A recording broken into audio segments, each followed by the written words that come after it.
আজিৰ এই চাইকেল সমদলৰ উদ্দেশ্য হ'ল সোণালী বান্দৰৰ সংৰক্ষণ, লগতে আমাৰ ভৈৰৱচূড়া পাহাৰৰ সংৰক্ষণ। যিহেতু আমাৰ ভৈৰৱচূড়া পাহাৰত সোণালী বান্দৰৰ বাসস্থান আৰু আমাৰ ভাৰত চৰকাৰে এটা বহিৰাজ্য কোম্পানী ষ্টাৰলাইট বুলি কোম্পানী এটা আছে, যি কোম্পানীয়ে উচ্চ ক্ষমতাসম্পন্ন বিদ্যুৎ পৰিবাহী তাঁৰ পাহাৰৰ ওপৰেৰে লৈ যাব আৰু সেই লৈ যোৱাৰ ফলত বহুতো গছ গছনি কটা যাব আৰু গছ গছনি কটা গ'লে আমাৰ সোণালী বান্দৰৰ প্ৰতি বহুত ভাবুকি আহি পৰিব। যিহেতু বিশ্ববিখ্যাত সোণালী বান্দৰ আমাৰ এই অঞ্চলৰ উপৰিও ভূটানৰ পৰা ওলাই অহা শংকৰচুৰীৰ পেৰিফেৰী এৰিয়াত পোৱা যায়, যে আমাৰো বঙাইগাঁও অন্যতম আৰু বঙাইগাঁৱত পোৱা যায় আমাৰ সোণালী বান্দৰ। আৰু সোণালী বান্দৰৰ সমস্যা বুলি ক'লে সোণালী বান্দৰৰ সমস্যা বহুতখিনি আমাৰ মাজত দেখা গৈছে। কোনোবাই খাদ্য সংকটত পাহাৰৰ পৰা ওলাই আহে, গাঁৱলৈ ওলাই আহে আৰু গাঁৱত আমাৰ ইলেক্ট্ৰিক ৱায়াৰত লাগি পেলাই মৰি থাকে। কেতিয়াবা ৰাস্তা পাৰ হ'ব লগা অৱস্থাত গাড়ীয়ে খুন্দি পেলাই মৰিয়াই পেলাই।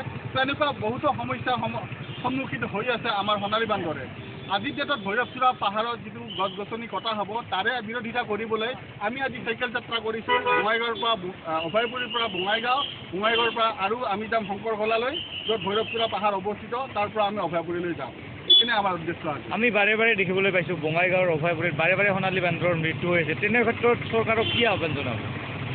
চৰকাৰক এইটোৱে আহ্বান জনাম যে সোণালী বান্দৰ আমাৰ এইটো অঞ্চলত পোৱা যায় এক আপুৰুগীয়া সম্পদ, দুষ্প্ৰাপ্য প্ৰাণী বুলি আমি জানো, চৰকাৰেও জানে, কিন্তু তেওঁলোকৰ কি দৃষ্টি নাজানো যে প্ৰতিবাৰে তেওঁলোকে এই সোণালী বান্দৰক তেওঁলোকে মানে নিজৰ চকু দি নাচায়, তেওঁলোকে মাহীমাকৰ চকু দি চায়, যাৰ কাৰণে আমি দেখা পাওঁ সোণালী বান্দৰ এনেকৈ মৰি থাকে। আৰু বিগত আজি 4-5 দিন আগতে আকৌ এটা সোণালী বান্দৰ গাড়ীৰ খুন্দাত মৰিলে। তো এনেকুৱা দুখজনক ঘটনা ঘটি আছে আমাৰ মাজত।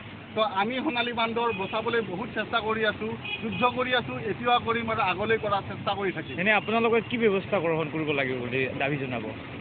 এতিয়া ৰাস্তাত খুন্দাৰ ব্যৱস্থা হ'ল, তাতে আপোনাৰ স্পীড লিমিট এটা লাগিব, যিহেতু এইটো দিয়া হৈছে। তাৰ উপৰিও আমাৰ পুলিচ প্ৰশাসন তাতে থাকিব লাগিব, কাৰণ স্পীড 40 দিয়াৰ স্বত্তেও মানুহবিলাকে নামানে, গাড়ী দ্ৰুতগতিত গুচি যায়, যাৰ ফলত বান্দৰৰ মৃত্যু হয়। আৰু তাৰ লগতে যিটো বিদ্যুৎ ৱায়াৰ আছে, নেকেড ৱায়াৰ আছে, তাতে প্লাষ্টিক ৱায়াৰ দিব লাগে আৰু প্লাষ্টিক ৱায়াৰ দিলেহে আমাৰ বান্দৰ সুৰক্ষিত হ'ব।